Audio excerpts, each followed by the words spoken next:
I was banned from my own family's yacht trip without a conversation, without warning, just quietly erased.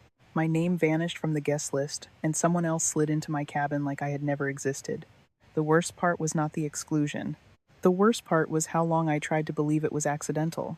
How many dinners I sat through pretending I had a seat at their table.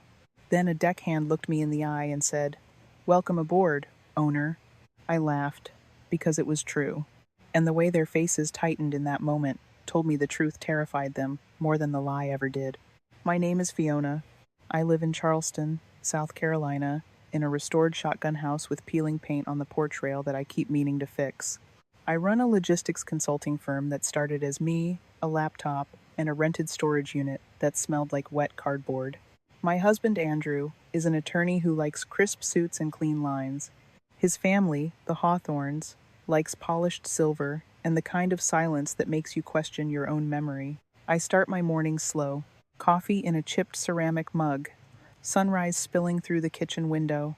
The city waking up with gull cries and distant traffic. That morning, Andrew had already left, his cologne lingering behind him and a half-eaten banana on the counter like a careless punctuation mark. I was scrolling out of habit when I saw my niece-in-law, June, post a looping video of champagne flutes clinking against a bright strip of ocean. A yacht rail gleamed in the background. The caption read, "Hawthorne Sail Week, here we go." My thumb froze. The annual yacht trip. A tradition I had been invited to exactly twice since marrying Andrew. The first time I suggested we rotate destinations, and Cassandra, my sister-in-law, stared at me like I had asked to rename the family. The second time, Cassandra made it clear I was a guest, not family, by seating me near the kitchen door while her yoga instructor sat beside Elaine, my mother-in-law, in the best light for photos. I clicked into more posts. Familiar faces. Elaine with a mimosa, smiling like she had never said anything sharp in her life. Cassandra in linen, her grin practiced. Andrew in the background, not looking at the camera. Everyone except me. I checked the family group chat anyway. The one Andrew added me to years ago, and later removed after what he called a seating mix-up. No chat, no message. Not even a courtesy email. My coffee cooled beside me, and my pulse did not race. It went still. That sinking stillness that feels like a door locking while you are inside the house. That afternoon, my phone buzzed. A message from Cassandra. Except it was not meant for me. It was a screenshot of a group thread with cabin assignments. One name had been crossed out. Fiona. Next to it, confirmed for Brielle. Brielle was Cassandra's friend from her boutique Pilates studio, the one who once asked me if I handled Andrew's scheduling. A voice note followed, Cassandra laughing, saying, "At least the energy on board will not be so tight this year." Tight? I set the phone down and listened to the sink water run. Steady as a heartbeat I refused to show. At dinner, I asked Andrew lightly if his family was planning another trip. He said yes, his mother mentioned it, they were finalizing the list. I asked if I was on it. He frowned, said of course. Why would I not be? Then he went back to his phone like reassurance was a task he could outsource to tomorrow. After he fell asleep, I stared at the ceiling fan and replayed every quiet exclusion. Birthdays I heard about later. Brunches revealed by stories. Conversations that stopped when I walked in. Before I turned off the lamp, I opened my journal and wrote one line. Watch. Do not react yet. The next morning, Cassandra texted, "Sweet poison wrapped in politeness." She said they may have missed reserving a spot for me. Her oversight. The trip filled fast. Sorry. Hope to catch up after. No offer to fix it. No question. Just a neat little erasure dressed up as logistics. I did not respond. I could not trust my fingers. Mid-morning, an email landed from the charter company. Cancellation confirmation, cabin release processed. The request was logged 3 days prior. Requester name, Cassandra Hawthorne. My vision narrowed, not from tears, from pressure. I forwarded the email to myself and printed it. Crisp paper, black ink, clean truth. I slid it into a folder I kept for tax and property documents. The kind of folder you only open when you are ready to stop hoping and start proving. When Andrew got home, I waited until he had a drink in hand. I told him Cassandra claimed she forgot to reserve my spot. He frowned, not shocked, more annoyed at inconvenience. I told him I had the cancellation email submitted by Cassandra days ago. He stared at the bottle like it might explain. He said maybe she thought plans changed. Maybe we were not coming. I said she replaced my name with someone else. That is not a misunderstanding. That is a receipt. He went quiet. In that quiet, I heard everything. That night, I opened my laptop and started a list titled, Things I Let Slide. It poured out. Bridal shower invites never sent. Holiday itineraries without my name.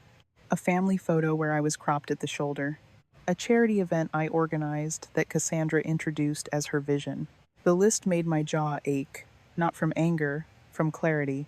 Then a new message arrived from someone I barely knew, a vendor assistant who had emailed me once about catering options. She attached a screenshot from a thread that was not meant for me. Cassandra wrote, "Do not worry, she is not coming." I handled it. I stared at those words until the room dimmed. Then I opened the folder again and added the printouts. This was never about a cabin. It was about being erased with a smile. I sat on the edge of my bed with the folder on my lap and remembered the yacht itself, not as a symbol of their legacy, but as the first thing I ever bought that no one handed to me. It came from 5 years of late nights, skipped vacations, and investor meetings where men called me agreeable and suggested I partner with someone more aggressive.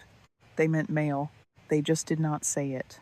Back then I ran deliveries when drivers quit. I steam-pressed secondhand blazers in gas station bathrooms. When my company finally turned a real profit, I did not buy a designer bag. I bought the yacht quietly through a broker in Florida, a sleek 48-foot vessel with seafoam trim. I named her Silver Halcyon because I wanted a calm place after years of turbulence. I signed the check with steady hands and felt a kind of silence settle inside me, the good kind. And then I made the mistake that felt practical at the time. I put Andrew's name on the ownership papers, too, because our accountant said it made tax matters cleaner. Better for trusts. Easier later. Easier later turned into family lore. The Hawthorne Sea tradition. Andrew's yacht. Cassandra once raised a glass at brunch and said it was meaningful to have traditions tied to something they owned as a family. She glanced at me and added that it was wonderful that Fiona supported it. Like I was an event planner, not the reason the boat existed. A few days earlier, a lifestyle podcast clip popped up in my feed. Cassandra in white linen on the upper deck, smiling at a host, talking about the yacht like it was her heritage. She said it represented continuity and the Hawthorne name. That clip hit me harder than the cancellation email. They were not just keeping me off the boat. They were cutting me from the story. I pulled out every document I had tucked away. Purchase agreement, wire transfers, broker confirmations, photos of the first day. I stepped aboard alone, palm on the rail, whispering to myself that I built this. I laid the papers across my bed like evidence in a trial I had avoided prosecuting for years. My resolve tightened. Not hot, not loud, just steel.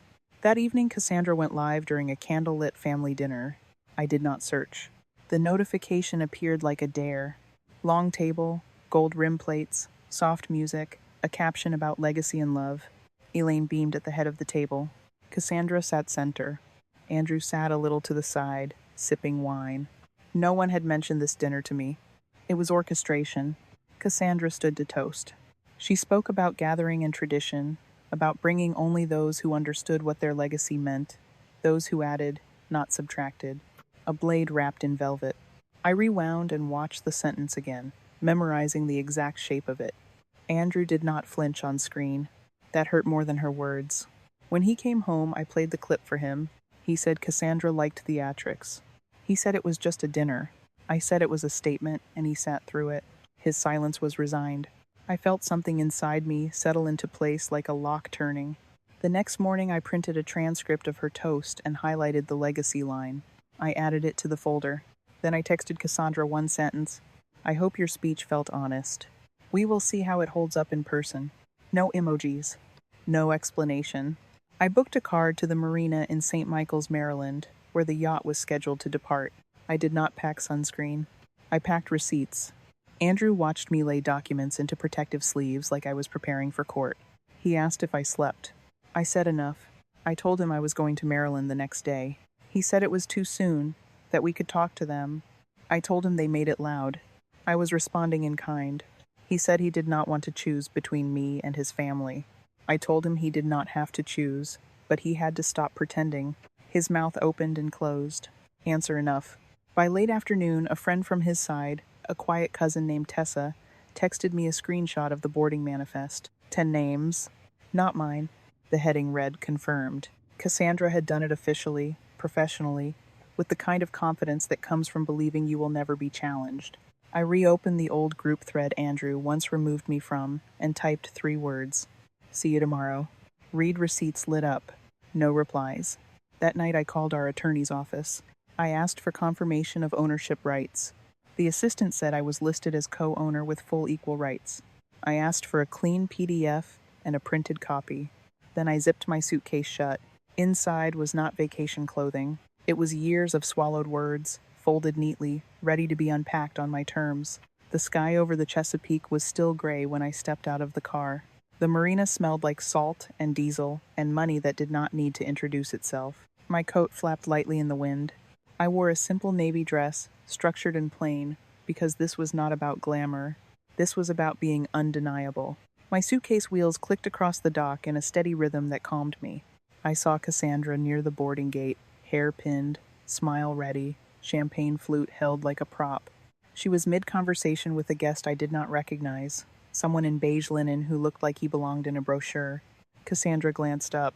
For one breath, her face stopped moving, eyes narrowing, lips parting, the smallest crack in her composure. Then she smoothed it over like she always did. Elaine turned. A few cousins pivoted their bodies, forming a soft barrier with polite shoulders and practiced silence. Andrew stood slightly behind them, hands in his pockets, not walking toward me, not walking away. I did not slow. I did not greet anyone. I nodded once and rolled my suitcase past their circle as if their social choreography could not bend reality. The crew at the gangway did not flinch. A woman in a navy blazer stepped aside and offered a subtle nod that felt like respect. I rolled my suitcase up the ramp. The teak under my heels made a quiet, confident sound. I paused at the rail and looked out over the water, letting the wind push against my face. Then the lead crew member spoke, clear and loud enough to carry across the dock. Welcome aboard, Miss Fiona. The owner is now aboard. The air changed. I did not have to turn to know. Cassandra's face tightened. That one word, owner, pierced her narrative like a nail through silk. The crew member lowered her voice only for me and said they were waiting for my clearance before departure. I met her eyes and said proceed. Engines hummed. The boat eased away from the dock. Land drifted back like it was reluctant. I set my suitcase down and gripped the railing, not to hold on, but to remind myself I was not floating anymore. I was anchored in truth. I stayed in the lounge, sipping lemon water, watching people try to recover. Cassandra paced, adjusting centerpieces, realigning place cards, touching objects like they could restore control. She whispered to her husband, Grant, who kept forcing laughter that sounded too sharp. Elaine sat with her jaw clenched, her gaze fixed anywhere but me. Andrew hovered at the edge of the room like a man trying to be invisible in his own life. Cassandra stepped onto the upper deck with her phone and began a live stream. Her voice turned syrupy, thanking everyone for honoring tradition, talking about legacy and loyalty. She angled the camera for the best light. I watched from below, expression calm. Then a deckhand walked behind her and said, casually, glad to have you aboard again, Miss Fiona, the owner. Cassandra froze mid-sentence. The stream caught it. You could hear the engine and a distant laugh dying out. Comments flooded in fast, confused and curious. Owner. Wait. She is the owner. Cassandra tapped her screen, trying to end the feed, but the moment already belonged to the internet. 10 minutes later, she found me in the corridor. She hissed that I planned it. I asked what I planned, a man doing his job. She said, I did not belong. I told her I did not need to belong. I bought my place. Her eyes flashed with rage and humiliation. Then she turned away, shoulders stiff, as if she could walk back into control by refusing to look at me. That night at dinner, Cassandra stood again to toast, stubbornly returning to her script. She spoke about integrity and family assets and who carried tradition with intention. She did not say my name. She did not have to. The whole room felt like a held breath. I stood when she finished. My voice was calm, not loud, not trembling. I said I would like to contribute to the conversation about legacy. Cassandra froze, glass midair. I opened my folder and placed a transcript in the center of the table, printed on letterhead from the legal consultant she used. I tapped a highlighted line. She is not blood. She should not own a family asset. Silence dropped like a curtain. Elaine blinked rapidly. A cousin leaned forward. Andrew's face drained of color. Then I slid the purchase agreement onto the table. I pointed to the wire transfer history, my name on every line. I said this yacht was built from my work, my risk, my money. I said I had spent years letting people speak over me because it was easier than being seen as difficult.